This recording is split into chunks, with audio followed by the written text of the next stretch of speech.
Hey, namaste. All right, guys, let's get down on these four quadrants in our birth chart.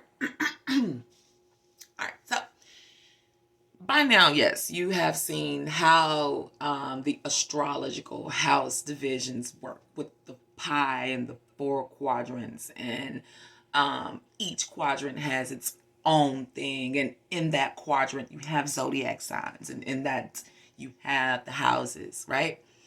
Now, oh yeah, and in that you have elements. Let's talk about that a little bit, shall we?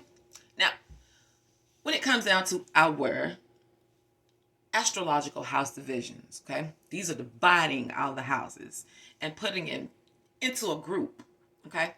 So, how I was describing the Ptolemy aspects, how they are this far away from each other from each planet, or 3 planets apart, or 5 planets apart.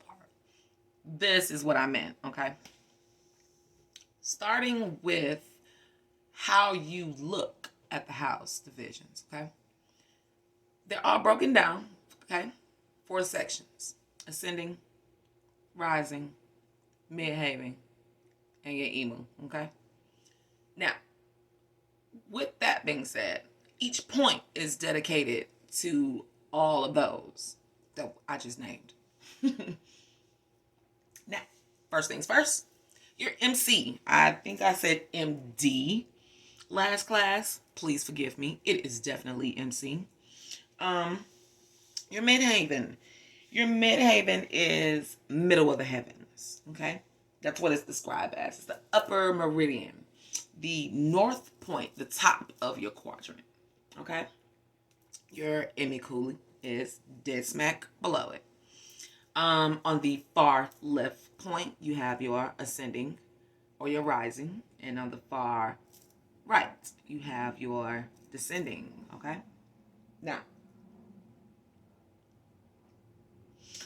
from east to west, that's your ascending to your descending. These are where you will find your rising and, of course, your descending planets. These are points in the quadrant that are sunrise and sunset. Okay? Sunrise is in the east, sets on the west. All right? So, when a ascendant and a descendant sign axis crosses, they make 4 quadrants. All right? These are the 4 quadrants. Quadrant number 1 is the awareness of others. Quadrant 2 is interrogation of self with the environment. 3, self-awareness. And 4 is integration of self with society. Okay?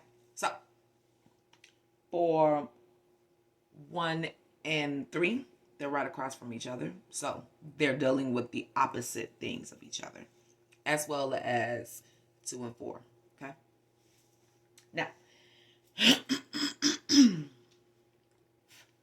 the quadrants, yes, are connected to zodiacs and houses. So for our first quadrant, it's our first, second, third, fourth house. Okay? That house is connected to the development and the awareness of ourselves. All right, so quadrant 2, it is connected to the 4th, 5th, and 6th house.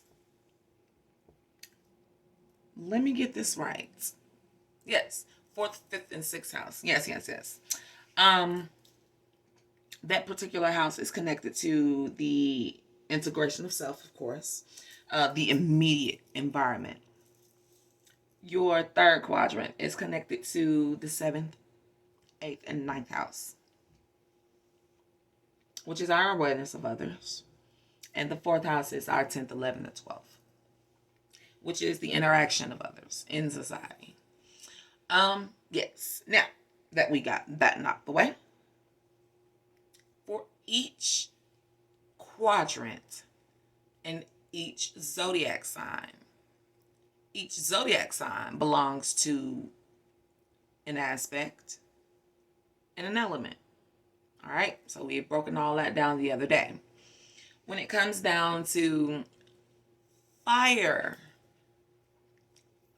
signs that are connected to the zodiac and the wheel are definitely the ones that are in pink with the little dots in it, and in yellow with the little dots in it, and in Scorpio, yeah, the green one with the dot. Yeah, all of those are linked to each other some kind of way, because they are all linked to each other by element.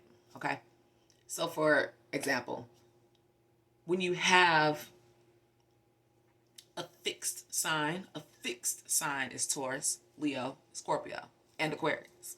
Now, Aquarius is fixed in air. Taurus is fixed in earth. Scorpio is fixed in water. And of course, Leo is also, for some reason, they got it on here wrong, but it's definitely wrong. Leo is fixed in fire, okay? Not air. I'm going to send you guys another one because this one is wrong. Our cardinal signs are, like I said the other day, the signs that begins with the seasons: Capricorn, Libra, Cancer, and Aries. Sorry. Yeah, Cancer and Aries. All of these are what we basically went over our last class. But these are key indications of which zodiac sign and house belongs to which part of the quadrant division. Okay? Very important shit. Now, with that being said,